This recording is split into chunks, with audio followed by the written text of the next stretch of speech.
set myself up now by saying.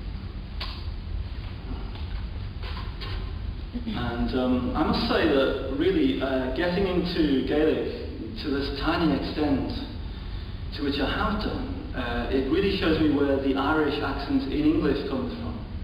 I can really kind of understand, I don't mean literally in hearing my mother, but I can kind of understand something more about my mother now. That's been interesting. Nor a hug me an nachar arm gregan, dort machel, nachreg ictiga carbach, a harney shade, gero a dain shed ekar, naurath Eireannach flekar a hug me aran, borper bon iskion is eig leiv agus misher og kerathlin dish. Or Laura gone dorga, lawn de lore og bonjle kohana agus leopra, agus befiliocht. Deilug mo veintje an aulas or filiocht. Og leshin vertrag, darku a dohin Guinness alter con hoppel a whale. There was the Guinness. You see, you're supposed to shout out. You didn't have it in the last one. Eg trocht kogi, limo achar agus misher og ein to lesh. Beal sheshin bish agus hepborm gochor, on tean blantna, sa thug se dun, agus me foste agus eig dully lied na lor filiocht cogga. Vi diasporacht chassis adrein, de va tiltinus Owen na Rosenberg. Rinne me train erocht chimu ar shriv on satara, Gaeilge che begain, agus thog she a fian. Did you hear Rosenberg and Owen and Rosenberg in there? I'll read it in English. Anglo-Irish. When I took words for my toys, my father said he didn't know where it came from, forgetting, no doubt, having heard me gloss the Times upside down to him at 4 years old while he tried to read it. A dark bookcase towered with books. Battles, the years they were fought, and the names of the victors. There was no poetry.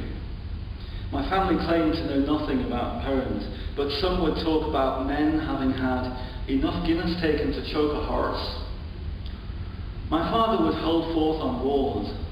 When I tried to agree on a given point, he would tense his shoulders and attack. It defeated me each time. The one gift he bought me in my adult life, and late in his own campaign, was a book of war poems. We debated the merits of Owen versus Rosenberg heatedly. I struggled to get him to write a message in it. The white pages failed to flag some resolution before retreating to a close. In the end, he softened under pressure. Almost relenting, he took up the pen. Back to the Gaeilge. This is called Jol Ravella, and that translates as another way of seeing.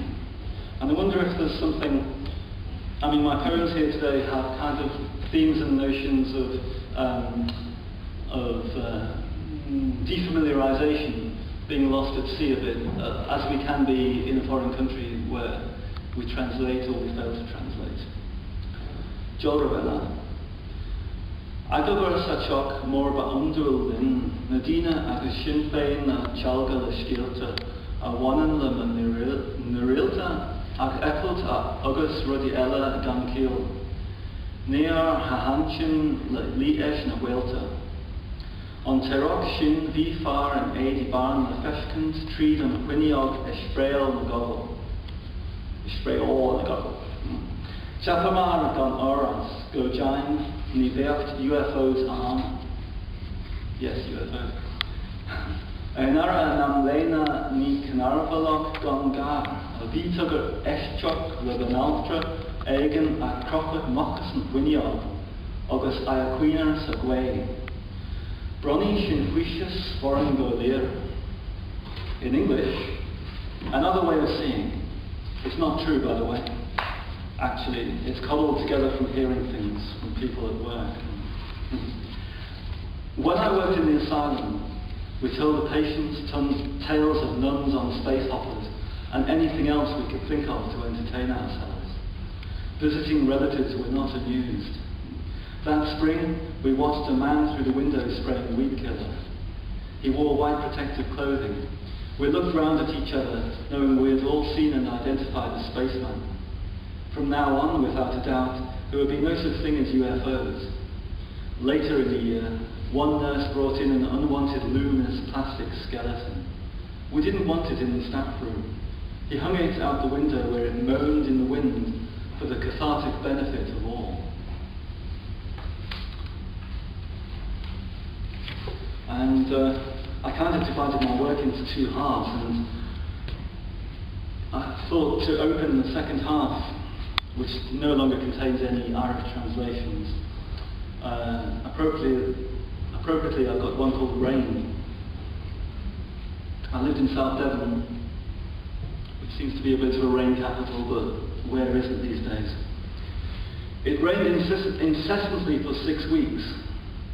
I recalled once having heard a Hindu legend about a paradisal era when it only rained in the night time, leaving people free during daylight hours.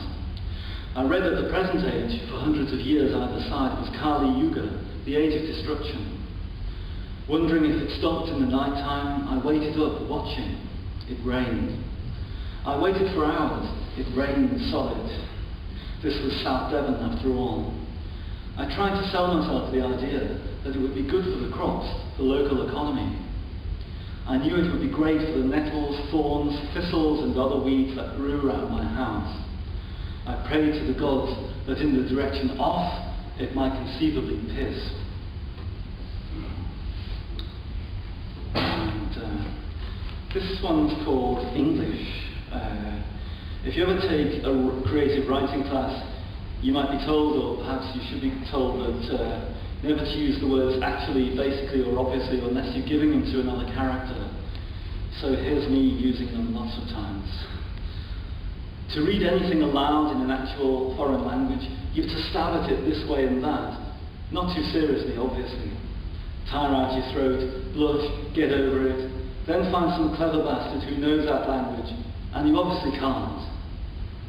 So you're basically stuck reinventing how it might be pronounced, sneering as though anything different to actual English had never been heard. I strain the credibility of memory to hear that lad at school up north, asking at 11 years of age with indignant face, "Why are we learning French, miss? Don't we talk English over there?" The teacher asked him to say Européenne.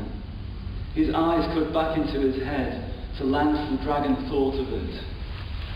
Out beyond Land's End and Albion's pure white cliffs, the heathens are like grunting, grasping at meaning, obviously.